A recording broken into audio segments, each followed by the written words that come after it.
Two Tricks, James, your host.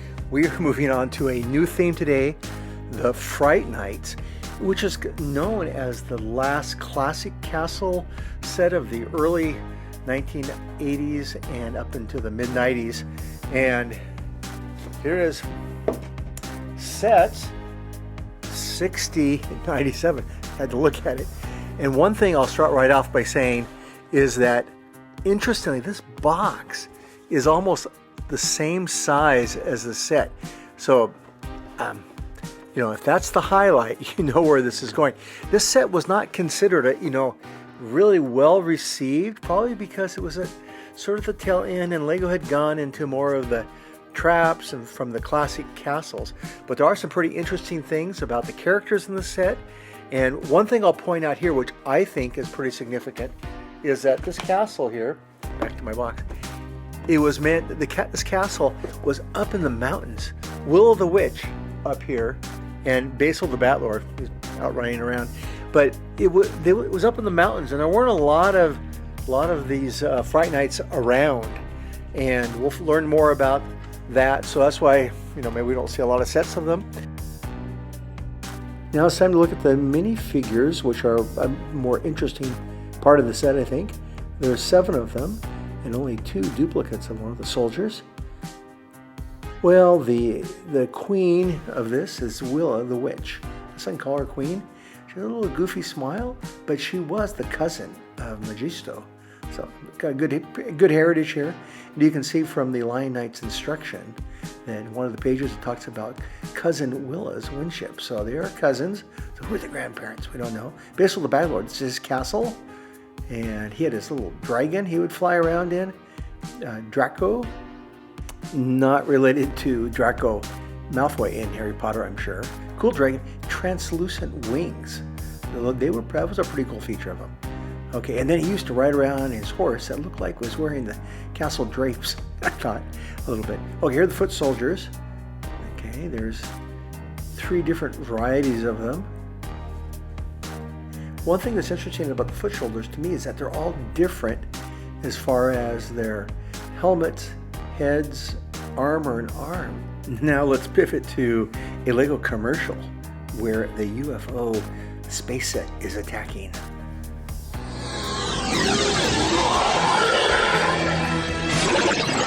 Entering new universe. Searching for Castle Planet. Receiving radar signals. Castle Planet on the screen.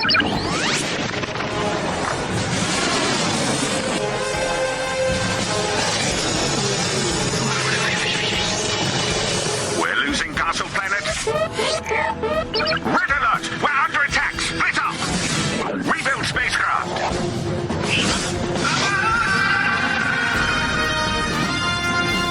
Lego. Let the game begin. That was so exciting. That should be a feature film of Lego, especially with that dragon coming up out of the abyss. As we look at the build, it's modular, so the kids could put it together easily, and it's kind of a juniorized set, as we probably realized in '97. First, the tower section. This is like 5 stories. Each level had its own little thing. There's Willa the Witch at the top with her telescope, again, on the top of the mountaintops. At the bottom, we had a skeleton, and you flip it over and see the spell book. We had a little prison cell, and so on. So, okay, now look at the 2 bottom sections. This is the main bottom section, the one that had the gate, the portcullis that goes up and down. On the right hand, you can see I'm doing that. As we spin it, you can see it's on a 12 by 24 stud base, which is similar to the other side. So let's look and see what's on top of here. We have a first trap, the falling block trap. Okay, it's on the top. One of the Royal Knights is sunk into it, and the one on the left was it failed. But the one on the right, I had a few more bricks, and hey, I got it to work. So I'm always happy when a trap works. So the second to bottom section is a nice 12 by 24 inch base too. It's pretty tall roof here. Basil the Batlord's lair, really. Here's the classic floor trap. Okay, there it goes, pulling the pin. So because it's modular, I'll just go through and we'll put all 3 together on the left here. Put the 2 bottom sections side by side, and you hold them together by a 1 by 2 block.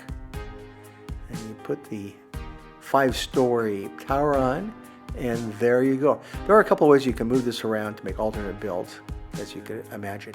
Now look at the theme timeline, just to put this in perspective. Of course, the castle theme started in 78, the classic castle.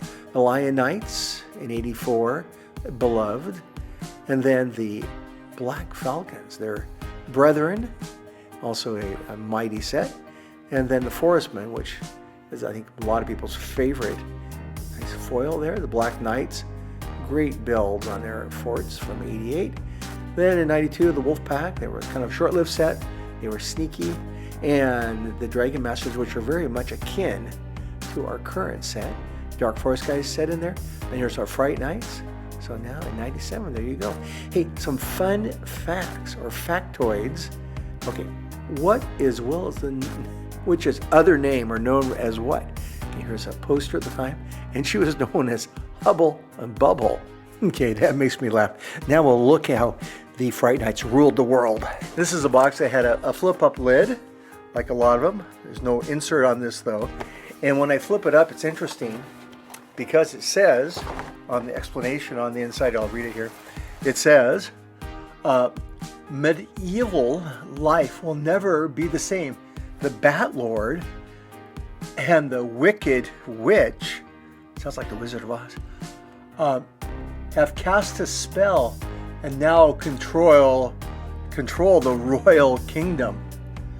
Okay, so they control the royal kingdom. That's why they have a royal knight as a slave, which we'll see as we go along here. Well, I think we'd all agree that the Fright Knights didn't probably end up ruling all of the royal kingdom, but maybe they ruled up in the mountains where the bats were.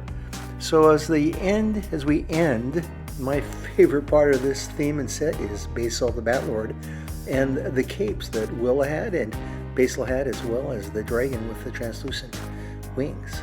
Hey, thanks for watching Vintage Bricks today. Please subscribe as I continue to review the castle theme sets and other vintage Lego sets. Have a great day.